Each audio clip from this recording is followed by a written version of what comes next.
Okay, so you know that feeling, right? You're in the interview, it's going pretty well. Things are smooth. Yeah, exactly. And then suddenly, bam! So why should we hire you? Oh, yeah, that one. It can really make you freeze up sometimes. Totally. It feels like all the air just gets sucked out of the room. It does. But what if? What if you could flip that? What if that question wasn't the scary part, but actually like your big moment? Your chance to really shine. Exactly. And that's pretty much what we're going to get into today. Right. I often think of it as, the interviewer basically handing you the microphone. Oh, that's a good way to put it. Yeah, they're saying, okay, your turn, sell yourself, make your case. Yeah. And we've actually got this fantastic resource we're digging into for this. Oh, yeah. What is it? Well, it's a lesson plan. Originally designed, I think, to help English learners prepare for job interviews. Okay. But Interesting. honestly, the core ideas, the principles in it, they're absolute gold for, well, anyone who wants to really nail that crucial question. So relevant way beyond just language learners. Absolutely. So our goal today, our mission, is really to unpack it, go beyond just the surface level, and figure out how to build an answer that works. Not just answers the question, but leaves a really good impression. Exactly. A lasting positive impression. Okay. And this lesson sounds pretty comprehensive, like it covers different angles. Oh, it's packed. It's got key vocabulary. You need a sample interview dialogue they break down, even some like ready-to-use phrases. Almost like a cheat sheet then. Huh, maybe a little. But the key is we want to understand the why behind it all, Right. Not just parrot the phrases, but know why they're effective. Precisely. So let's start by laying the groundwork. You mentioned vocabulary. Yep. Let's start there. The lesson highlights some essential terms. First one up is skill set. Right. Skill set. Pretty straightforward. It's basically, the collection of abilities and skills you possess. Like the example they gave. My skill set includes communication, teamwork, and project management. Exactly. Yeah. But what's interesting, I think, is it's not just about listing skills. It's about identifying them first, sure, but then figuring out which ones are really relevant to this job. Tailoring it. Yeah, tailoring it.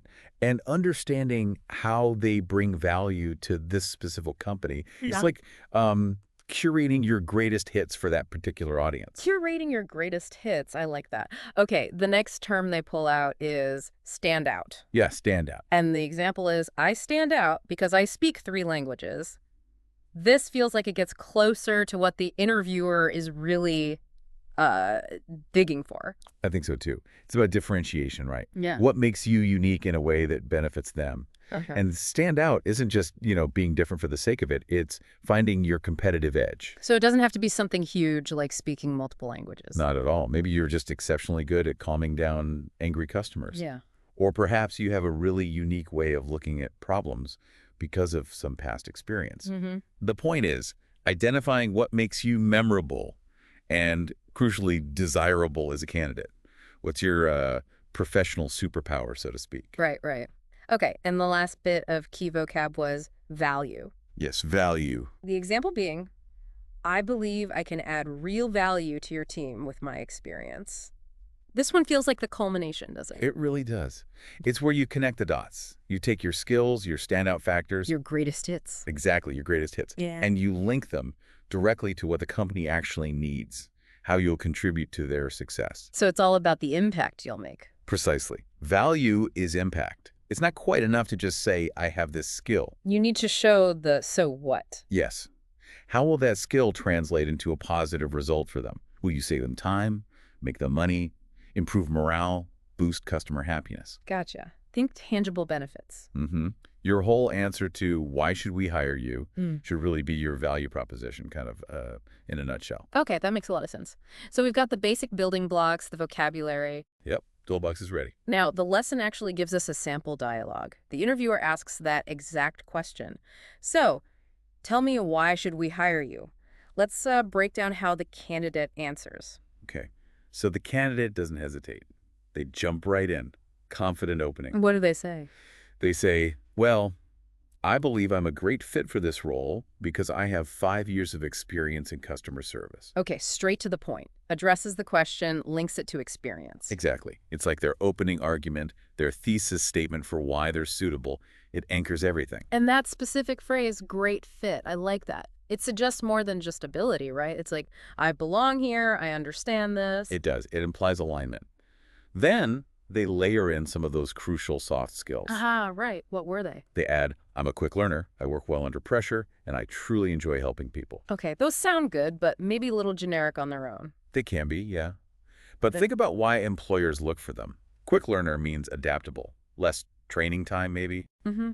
Less ramp-up needed. Right. Works well under pressure, that's huge. And it Mhm. tells them you won't crumble when things get tough. Which they inevitably do. Exactly. And enjoys helping people, especially for customer service. That suggests a good attitude, good teamwork potential. These are the things that make you a good colleague, not just a skilled worker. Okay, makes sense. But then comes the crucial part, you hinted at it, the follow-up question. Ah, yes. The make or break moment. The interviewer pushes. Can you give an example of that? This is where you absolutely have to back it up. General claims are fine, but proof is better. So how does the candidate handle this? They nail it, I think. They say, sure. At my last job, I led a project to improve our support system. Specific context. Okay, good start. Led a project. Then the action and result.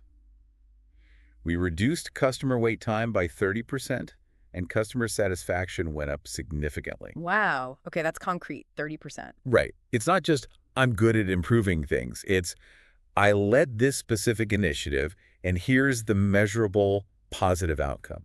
That 30% figure, that's what the lesson calls a quantifiable result, isn't it? Exactly. Quantifiable results are powerful. They're like the data points proving your claims. Turn something subjective, like I improve things, into objective evidence. Precisely.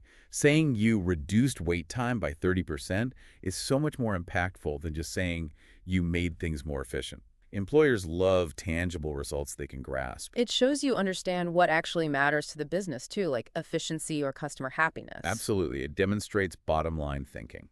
Okay, so we've seen what a strong answer allows like in practice.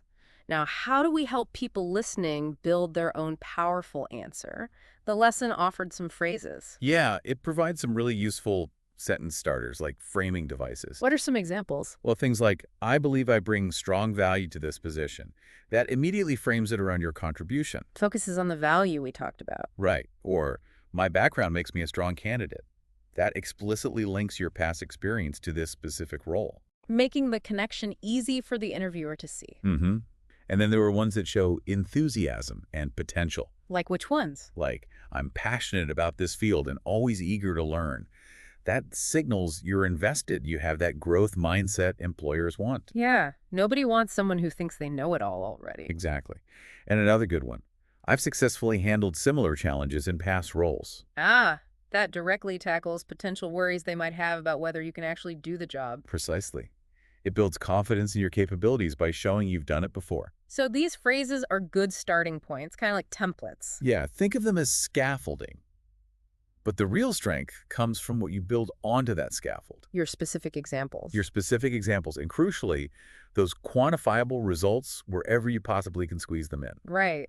The lesson reminded us again with things like, I increased sales by 20%. Or, I trained a team of 10 people. Concise, measurable, Yeah. impactful, easy to remember. It seems like quantifying is really a recurring theme here. It is, because numbers cut through the noise. Okay. Beyond the words themselves, though, the lesson also mentioned delivery, honesty, and confidence. Oh, absolutely critical. It's not just what you say, but how you say it. If you mumble it or sound unsure. Yeah, if you don't sound convinced, why should they be? You need that authentic confidence. Authentic is a good word. Not arrogant, but genuinely believing in the value you bring. Exactly. Interviewers are assessing your personality, your potential fit with a team, just as much as your skills on paper. Genuine confidence, grounded in knowing your strengths and your stories, really shines through. Leaves a much better impression. A much more memorable and positive one, definitely. So, okay, wrapping this up then. When that question hits, why should we hire you? The big takeaway is, don't dread it. Don't dread it. See it as your spotlight moment. Honestly, Your chance to make your case. it's your prime opportunity to weave everything together. Your relevant skills, your standout qualities, the proof from your experiences, Especially the proof with numbers. especially the proof with numbers, and connect all of that directly to the value you will bring to their team, their company. It's about connecting your narrative to their needs. Okay, so for everyone listening, the homework, if you will, start thinking about your own stories, your own greatest hits. Yeah. What are those key skills? Where did you really make an impact? And crucially, how can you put some numbers on those achievements? Yeah. Even estimate if you have to based on, reasonable logic. Right. Get specific. Get specific. And here's maybe a final thought to leave you with. Okay. Consider how even those achievements you might think are kind of small, Yeah. if you actually take a moment to identify the positive result, maybe even quantify it a little, Sure. they can become surprisingly powerful parts of your answer. It's not just about the huge wins. Recognizing and articulating the value in all your relevant contributions, that can boost your answer and your own confidence significantly. So it's about learning to see and articulate your own value, big or small. Exactly that. Know your worth and then tell them about it clearly and confidently.